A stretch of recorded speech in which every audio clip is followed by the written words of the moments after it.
What's up, guys? Welcome back to another episode of Behind the Facade. This week, I'm going to take you on a little journey behind the scenes into my own world, and I'm going to be covering some of the difficult decisions that I'm currently faced with, and not just myself, but I think anyone who is a commercial landlord and who has commercial assets, certainly assets in, say, the area of office. And as time moves on, you buy a building.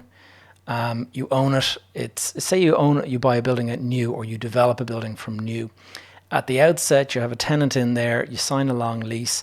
Leases nowadays, are not as long as they used to be. But back when my career started, 25 years was quite normal. 35 years was actually kind of on the way out, but it was still. I did see some 35-year leases in my early days as a property investor.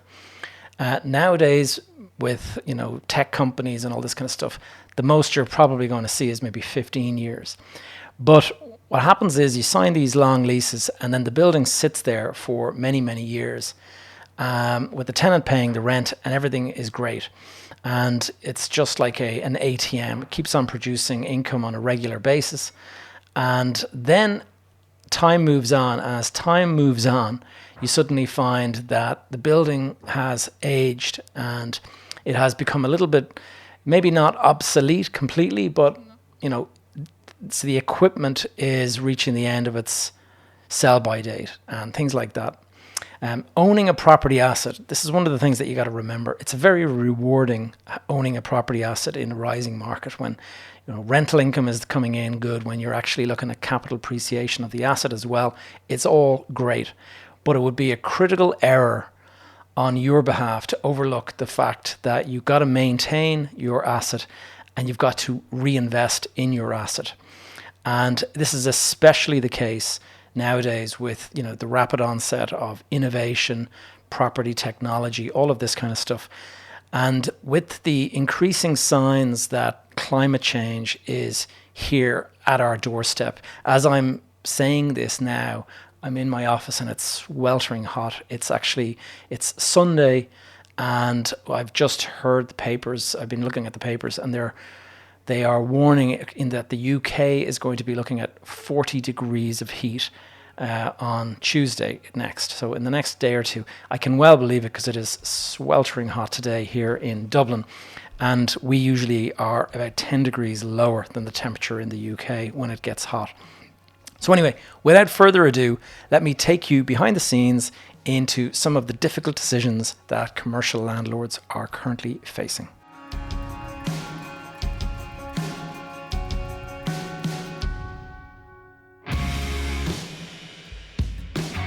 You are listening to Behind the Facade, and I'm your host, Gavin J. Gallagher. On this podcast, I explore the mental and emotional game often playing out subconsciously, both in your mind and the mind of everyone else in the real estate or property investment market. The key to success in this game is to master your mindset and behavior, to take control of your thoughts, your emotions, and most importantly, your ego. Welcome to the show. All right, guys, welcome back. Look, many of you are residential property investors, and so I do understand that this, you may only have a passing interest in the, decisions that commercial landlords have. But in my experience, what I have seen over the years is that the residential market tends to lag behind the commercial market when it comes to some of these more difficult decisions. And so anything that's happening to me today is most likely going to be happening to you at some point in the future. Now, if you're a smaller commercial landlord and you have smaller assets, these decisions are probably not facing you right now, but they might in the not too distant future. And certainly in the residential sector, it's probably even further off, but I think it will change over the next while. Now, so let me just explain what I mean by some of the commercial decisions, or some of the decisions facing a commercial investor. I have some property assets in this portfolio that I look after, and they're about, say, 25 years old. Okay, we brought in tenants 25 years ago, whenever it was, and they were in there and they spent many, many years paying their rent on time, and they've had a great asset and they've had a great relationship with us. But they've reached the end of their life, of their tenancy, and they have decided that it's time to move on. And in a sense, you can't blame them, because there are lots of new assets out there that they can kind of just move straight from their existing building into a brand new office building somewhere else. Now, of course, we would offer them, various incentives to stay and things like that. But in this particular case, after so many years, a lot of the time businesses have changed, and there's different kind of values, different motivations for being in a certain location versus another location. So they made the decision to move on, and they handed back the building to us. Now, when a commercial tenant hands a building back, most, certainly in the office sector, most of the time there is what's known as a schedule of dilapidations that gets done. That is where we send professionals in. They will go through the entire floor or building or whatever it is being handed back.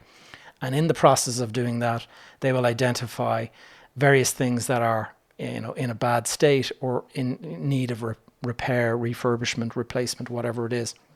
And back when the tenant originally signed the lease, they would have taken on certain obligations to keep all of this either new or to return it to us in a new state when the building lease comes to an end. So we serve this notice on them. They'll get their own experts to go through it, and usually it's a bit of a horse trade, and it ends up at a certain sum of money being paid over to us. And it's hard to say what the amount will be, but I would estimate that probably 6 to 12 months rent would not be unusual in terms of that final payment, depending on the condition that the building has been handed back in.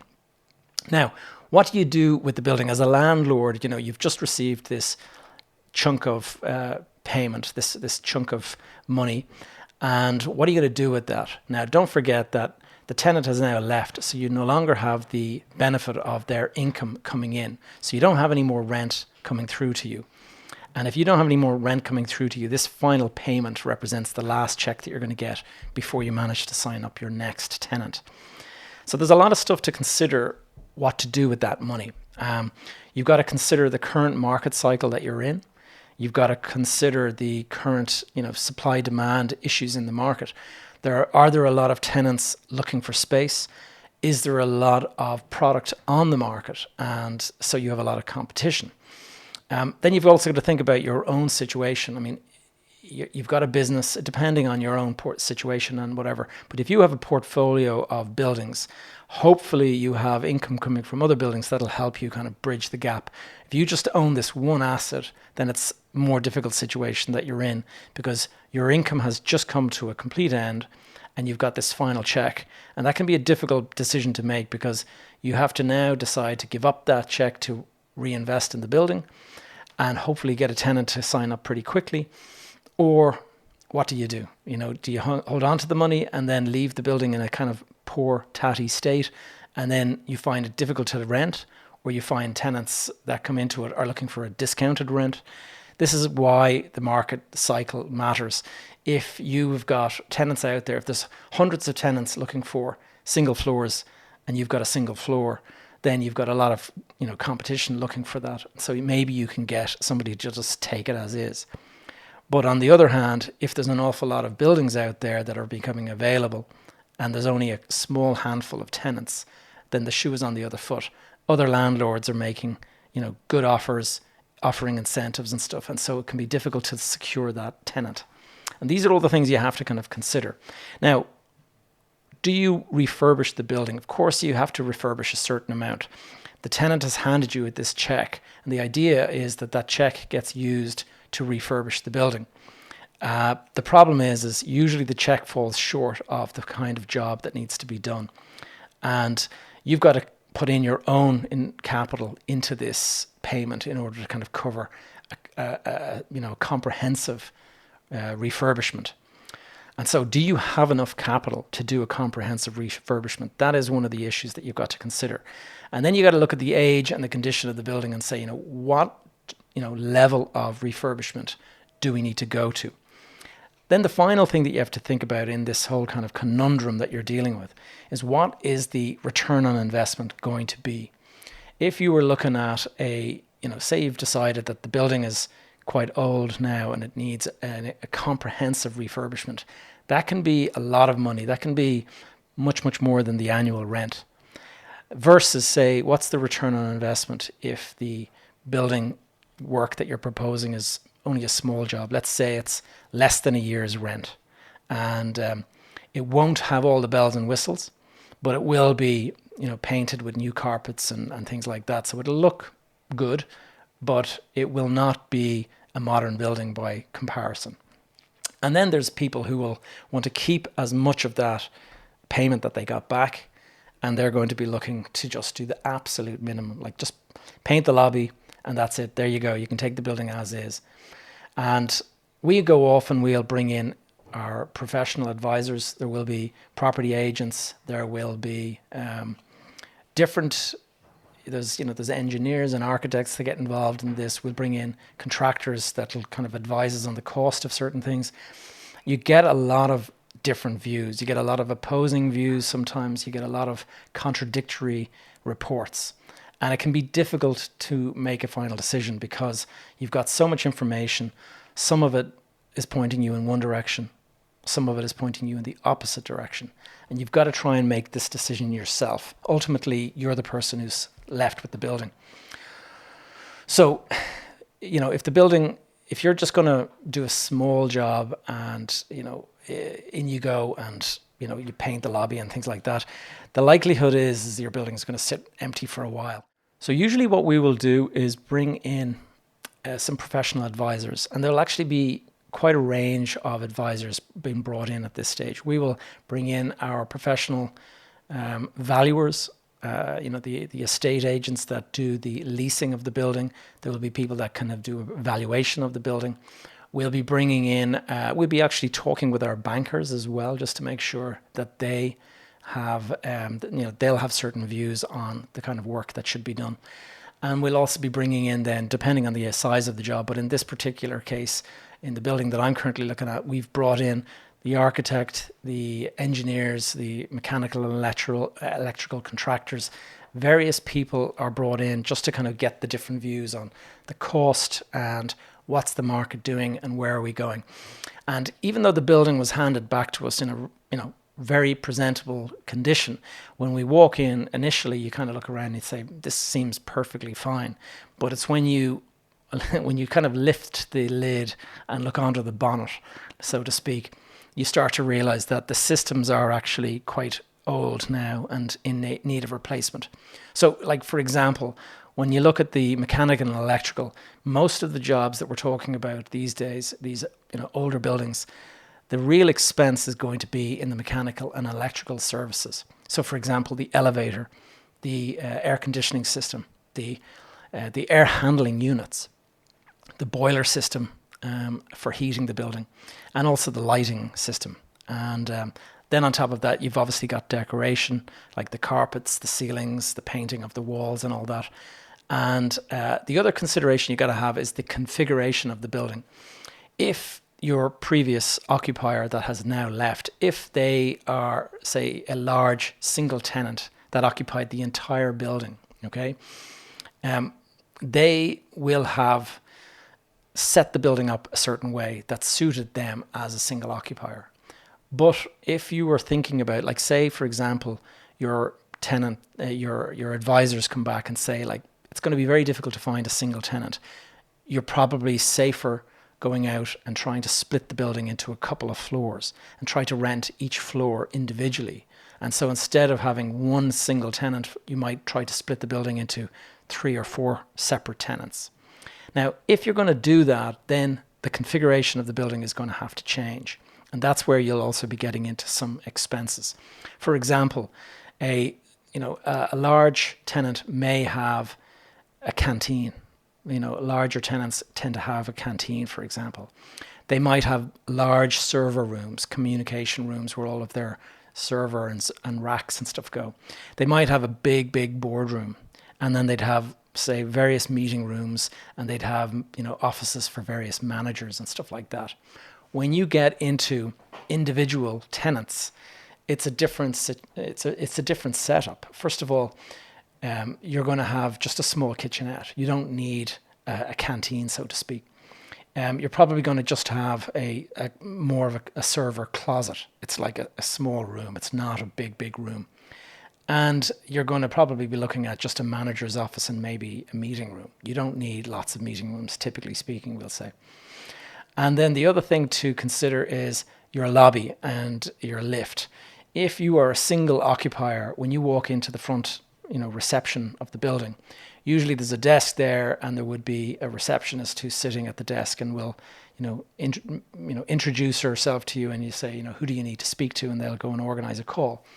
However, when the building is split into, say, 3 or 4, somebody walks into the building and perhaps there is no receptionist at all. You just have a panel on the wall that says, first floor, such and such a company, second floor, such and such a company. And the person will just make their way to the third floor or whatever to meet that particular company. And so this is where the configuration can change, and it can be a little bit different. And you have to kind of think about all these things, because when you're making these decisions, you don't always know the answer. So you're thinking to yourself, it's all speculative, okay? We're thinking, okay, should we tear out the canteen? Should we rip out all these server rooms? Should we reconfigure the lobby now? But we don't actually know, will a large tenant take the entire building, or will a single tenant take the entire building, or take, multiple floors? Smaller tenants take, you might find 3 tenants sign up much quicker than 1 large tenant. And so you might find that even though it's a bit of work to do it, you could find that you have the building re-rented much quicker. Now, obviously, the smart thing to do in this particular case would be to have a really good network of connections and lots of tenants and occupiers that you connect and network with on a regular basis. And you go out to them, you would have gone out to them long before the tenant vacated the property, and you would have an idea, are they interested? And you could actually have a situation, if you're kind of a real dynamic kind of person who can move quickly at this kind of stuff, sometimes you can go out and you can actually secure your tenant for the next refurbishment of the building, and you will know exactly what they want.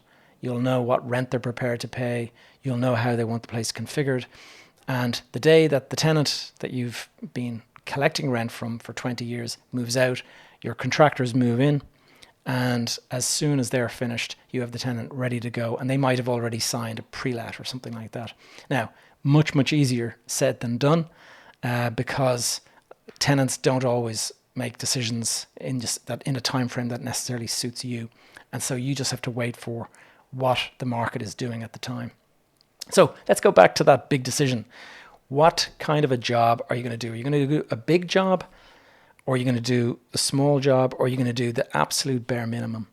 And you have to kind of think about, as we mentioned, the return on investment. Okay, what's the return on investment based on those different jobs that you're thinking about doing?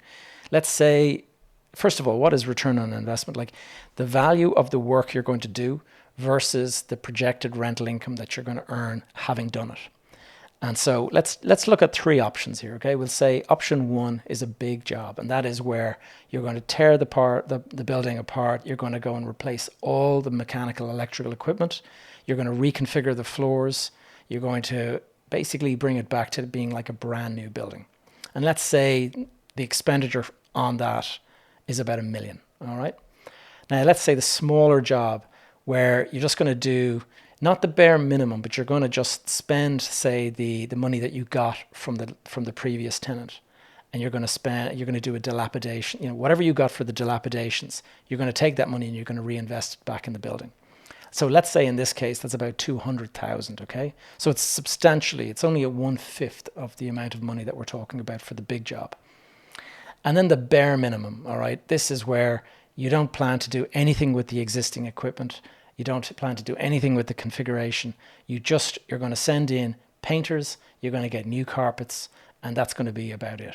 And that might be as little as 50,000, we'll say, for new carpets throughout the building and repaint it. So what's your rental income? And that is how you're going to derive whether or not the one has a better return on investment than the other. Let's say that your tenant that has left the building was paying you 300,000 a year, all right? And so you now look at these 3 options for work. in comparison to the rental income that you had been getting in the past. So 300 grand in a year, and you're talking about, in option one, you're talking about spending $1 million. So you're talking about spending the equivalent of 3 years of rent on the building itself. And so that obviously is a major spend. It'll take you 3 years to actually recoup any of the money back on that building. And so some people might question, like, why would you even think about doing that? But I'll explain a little bit more as we go on. The next thing is the option two, say 200 grand, okay? So comparatively, it represents about 8 months of the rental income for a year in that building. And so you spend the money on the building, and then you're straight away at the end of that year, you'd be back earning again. And then the bare minimum, you just spend the equivalent of, say, 1 month of rent. And in the case of option two, you actually were getting the payment from the tenant, the dilapidations. And so you're basically taking that money and you're spending it on the building. So it hasn't cost you anything except for the fact that the building is out of action while you're doing that work. And so you're losing rent while it's vacant. And so how long will it take you to complete that work? How long will it then take you to find a tenant to move in? And then in the case of the bare minimum, the tenant moves out, you send in the painters and the carpenter and get the place carpeted, and that's it. And so right away, it's available on the market again to rent. Now, most people are going to recognize the issue here, and that is that it's not straightforward comparison, okay? If you spend $1 million on a building, you're going to expect the rent to be substantially higher than the building that has only just got a lick of paint and a new carpet. And if you're going to spend 200,000 on the building, you would hope to get a higher rent than if you just do the lick of paint. So these are, the different levels. You've spent $1 million, so you expect a higher rent. You spend 200,000, so you expect higher than the bare minimum. And that's what you would think, all right? But actually, this is where it gets a little bit difficult at the moment. Even though tenants do notice the difference between money spent and money not spent, and they like to pay for quality, you would think, at this moment in time, it is not clear, because first of all, we have the economy is starting to kind of look a little bit shaky in different countries, and inflation is starting to rear its head. People are talking about potential recession. You've got the uncertainty of the Russia invasion of Ukraine at the moment. There's a lot of uncertainty in the air, and with crypto and the stock market as well, you can see it. And so investors are starting to become a little bit more careful and circumspect. And so when it comes to investors making these big decisions, what we're actually seeing at the moment is that even though you're prepared to spend this extra money, you're not necessarily going to get the extra rent. And so it is a difficult situation. Where I am seeing the big shift is there's a big shift in focus on sustainability and ESG and lower carbon emissions and things like that. And to achieve these costs, or to achieve these improvements to the building, it does cost a lot. So if you want the building to be highly sustainable and ticking all the boxes in terms of ESG and lower carbon emissions and all of that kind of good stuff, then you're going to have to spend the 1 million. You're going to have to opt for that first option and do the big job, because you will not get the building down to the level of sustainability that everyone is kind of expecting for anything less than, say, $1 million. And so you would think to yourself, okay, you go out, spend that, and then the tenants are going to go and pay you more. The reality is they're not paying more at the moment. They will pay more if they're large corporate, global corporate tenants. The global corporate tenants out there, they're all focused on the most sustainable buildings, and they're signing up to big rents in the best buildings in the city centre and stuff. But as you go outside of those main large, massive global businesses, as you go to the more SME sector, there's less of a focus on ESG and sustainability and all that kind of stuff. And so all of a sudden people are not prepared to pay extra rent for that. And so the 200,000 option suddenly looks like it might make more sense, because if you're going to get the same amount of money for after spending 200,000, as you're going to get after spending $1 million. Well then, simple question, like why would you pay the $1 million? And so that has been one of the conundrums that we've faced up to date. Tenants are not prepared to pay more. Certainly those tenants at the kind of mid-level, we'll say. Strange times indeed. Now, so a lot of people are talking about ESG and sustainability and all that, but they're not actually prepared to pay for it. And they're not prepared to pay the higher rent. So, you might sort of say there's a bit of talking the talk, but not walking the walk in that. So why bother doing it in the first place is the question. Well, there's a couple of reasons. And, assets that have been really, extensively refurbished, if you've done a really comprehensive refurbishment on an asset, it will lease much, much quicker than an asset that has not gone through the same kind of rigorous renovation or refurbishment.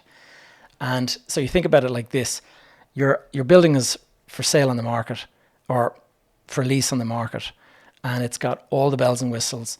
It's brand new. It's got all of the latest equipment, LED lights, the latest boiler systems that are very efficient, brand new lift, everything like that. And then the building across the road is available at the very, very same rate. And it has all the old equipment, dated old elevator. When you get in, it kind of rattles and stuff like that.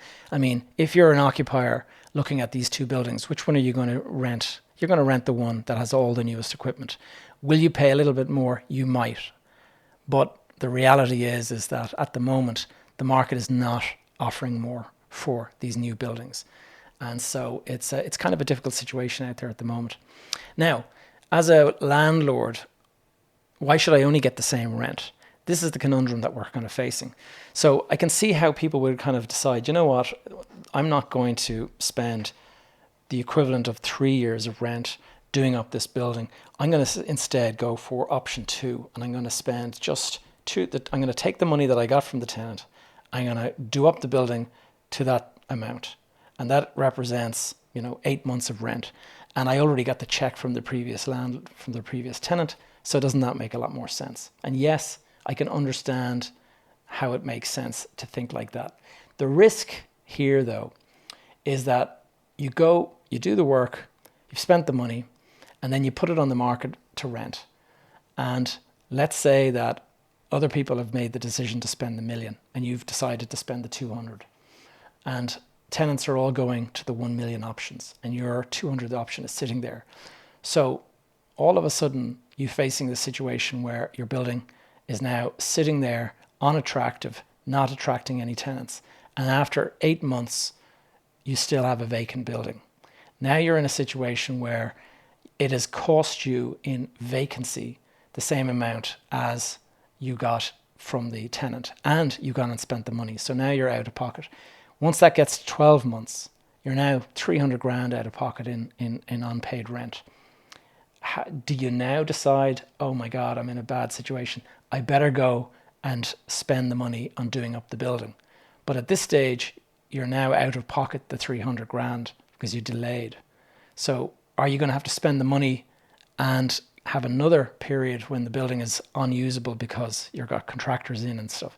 So you can see what I mean, how it becomes a bit of an issue that if you take the risk of spending the lower amount and it doesn't connect with the market and nobody wants the building, then you're into a situation where you have to bring contractors back and spend the money, the extra money. And if you had just spent it at the outset, you would have gotten the tenants in sooner and you would have got rent flowing sooner. So you can see what I mean. This is the problem with these kind of conundrums, because which one makes sense? Which one is the prudent option to go for? And, if you wait any longer, you're just going to continue to kind of see your rents, you're missing your rents. And every day that you miss rent is effectively like spending extra money on the building. So this racks up pretty quickly. Now, there's another consideration, and this is kind of another aspect that you may not have considered. And one of the reasons why when you do up a building is it affects the valuation of the building.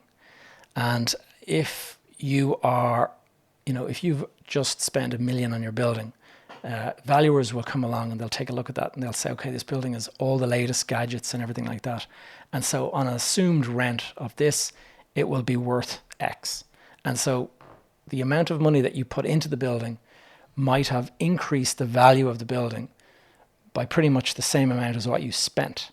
And so you could be in a situation where, well, let's say it doesn't quite come up to that amount, but let's say you've spent $1 million, but the value of the building has now gone up by about 750,000. Okay, so all of a sudden you've spent $1 million, and you've got 3/4 of that back in an uplift in value. All of a sudden, that 250 extra that you spent doesn't look so expensive, and maybe it was a worthwhile decision to make. The other side, though, is if you have a portfolio, and also you have to think about your banking covenants. Now, first of all, we have to assume that somebody has a portfolio in the first place. Now, I mentioned at the outset, if you don't have a portfolio, then this one asset represents your only income stream. And this is a big risk because all of your income has stopped while the tenant moved out. This makes it much, much more difficult decision because you can't afford to have that building vacant for a long time. So you nearly have to spend the money sooner than anyone else. Whereas if you have a portfolio with multiple buildings all bringing in rent while your other building is sitting empty, well, then you have a little bit more of a cushion. The problem with owning a big portfolio is that, and I mentioned it already, the ESG and the sustainability and all that. Nowadays, investors are starting to look at this with a real critical eye.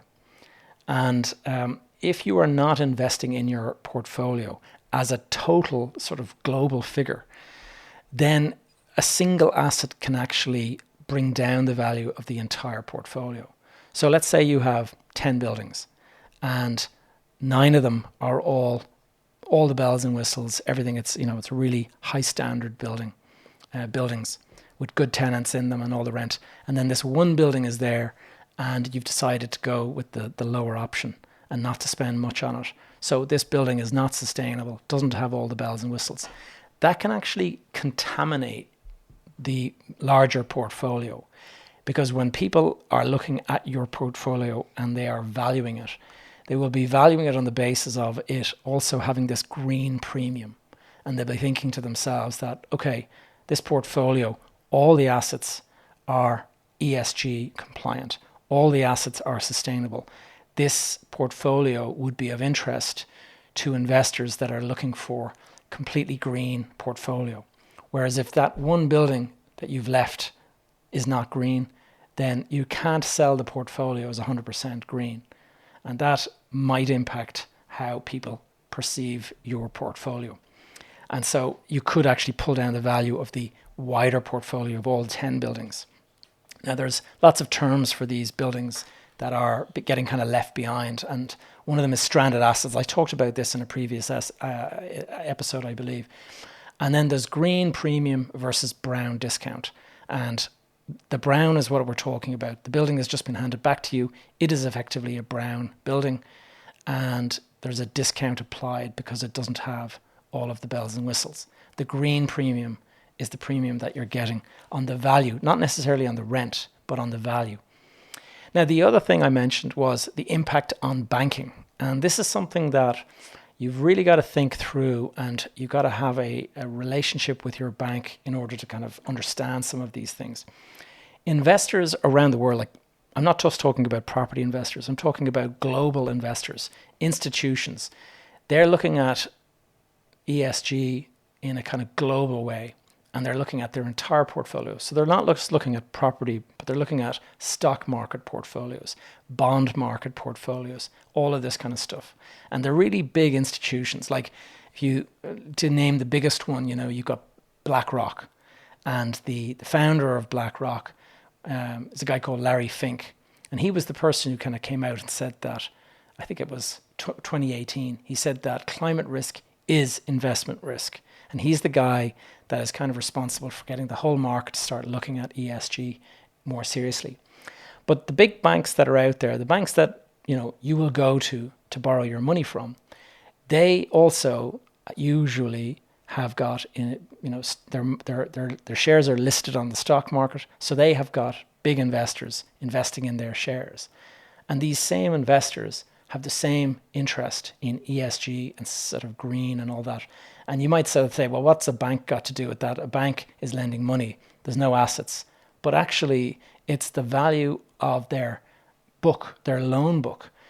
That if you delve into their loan book, if their loan book is filled with old assets, old brown property assets, if they've lent billions to landlords who are not upgrading their buildings, then they may be perceived as being a poor investment.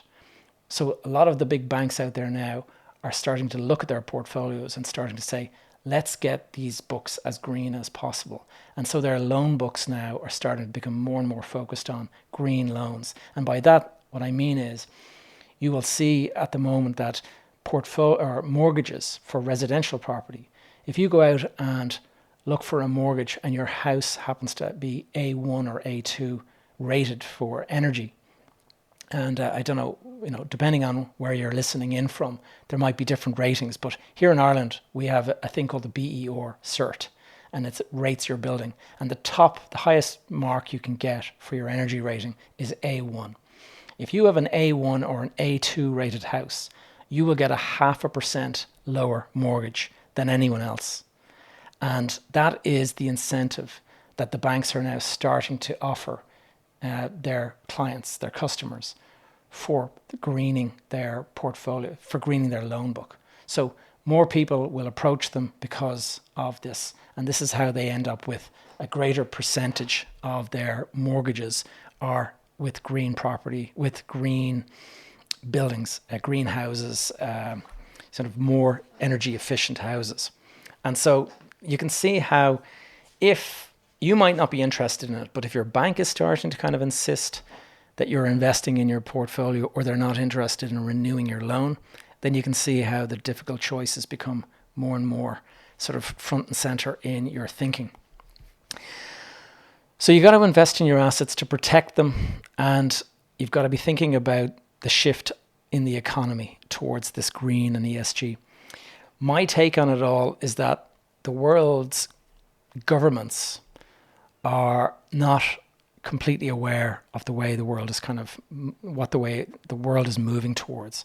And they're going to suddenly wake up to the reality and have to take action. Whereas big investors, big financial institutions, they seem to have actually recognized it sooner, and they're starting to take these actions now in advance. And they don't want to be in a situation where their assets start getting, valued downwards because they haven't taken proactive sort of action in this direction. And so I kind of think I can see where this is going. My job is to try to read the tea leaves and try to understand where are we going. And the way I see it is that even though the smaller businesses, the smaller tenants and occupiers, even though they're not interested today, I think we are moving sort of in that direction to the point where everybody will be on this at some point. It might be a couple of years away. But when you're making these investments in your buildings, you're not making them for the next 12 or 18 months. You're making them for 10 years or whatever it might be. So you need to be thinking about how your asset is going to look 10 years from now if you don't make those investments. And so that's kind of where I'm coming from.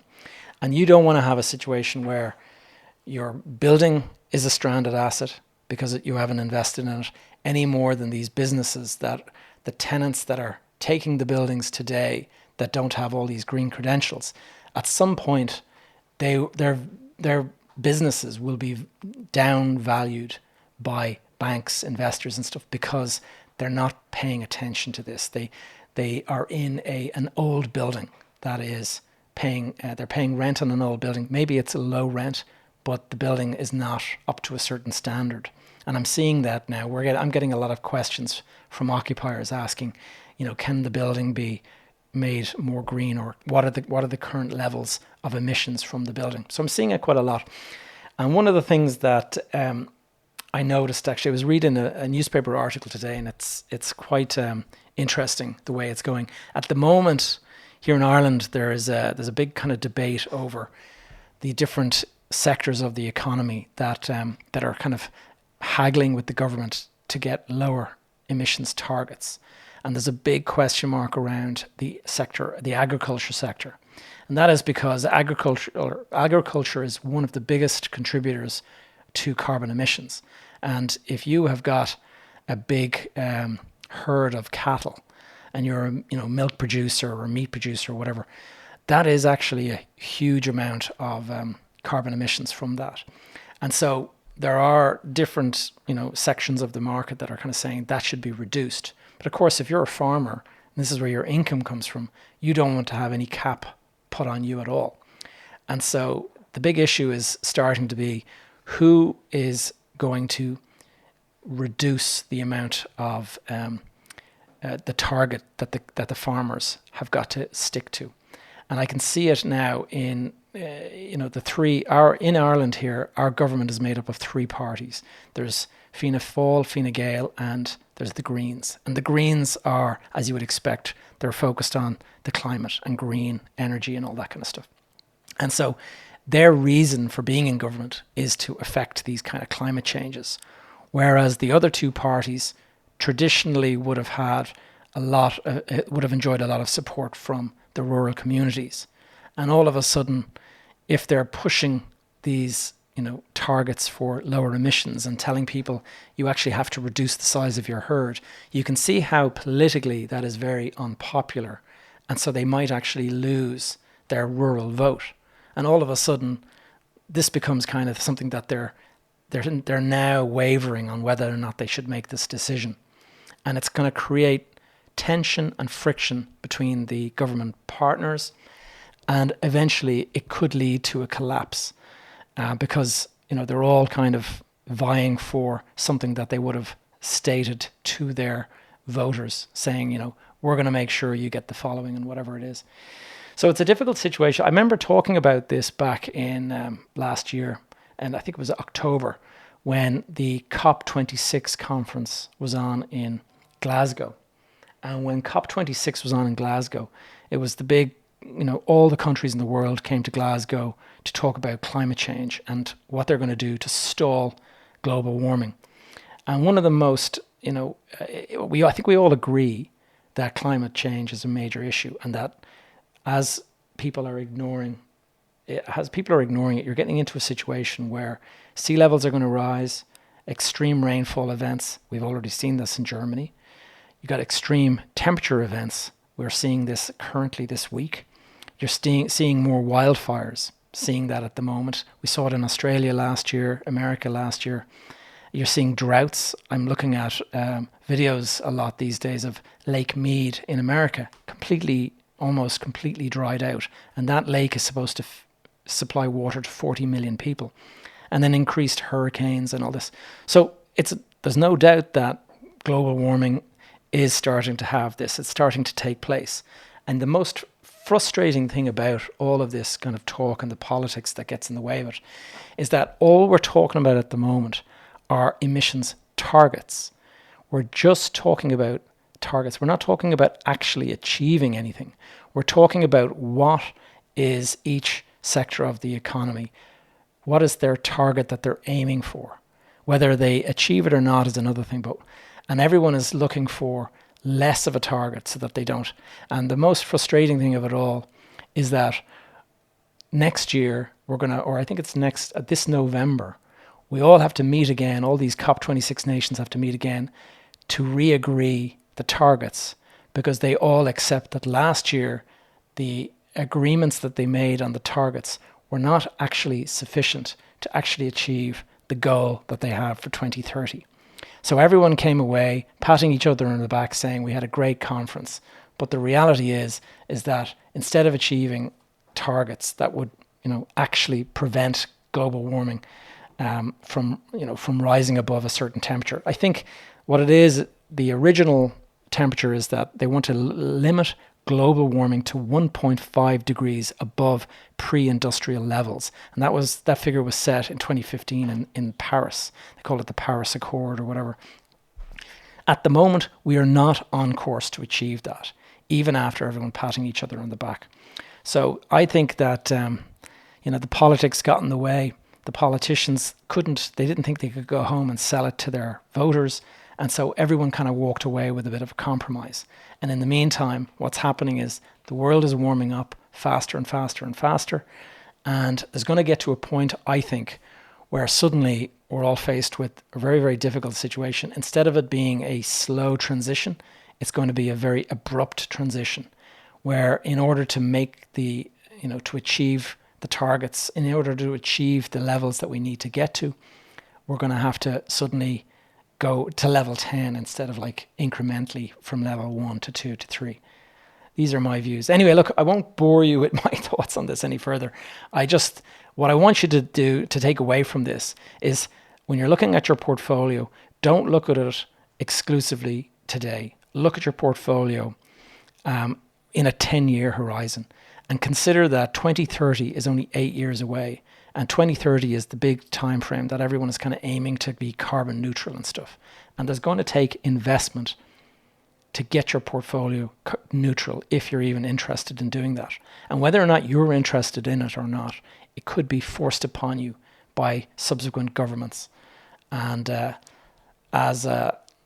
anyway, look, I'm going to leave you guys with that. Don't think of climate change as something that is kind of on the periphery. I actually think it's coming front and center. The more and more of these extreme events that we're seeing, the 40 degrees temperature that people are going to be experiencing in England this week, I think it's starting to dawn on us all that this is actually happening. Anyway, guys, hope you enjoyed this one. Until next week, stay focused and disciplined. Thanks for tuning in to another episode of Behind the Facade. If you enjoyed or found this episode useful, please take a moment to leave a review over on iTunes, or indeed share it with a friend. This really helps the podcast grow and reach out to more people. If you have any questions or topics you'd like me to cover in future episodes, please connect with me via the Facebook group Behind the Facade Community, or indeed you can find me on social media using my handle Gavin J. Gallagher. And you can stay up to date with the various projects I'm working on by joining my tribe, and that is by adding your name to my email list over at gavinjgallagher.com. That's all for now, guys. Speak to you all same time next week.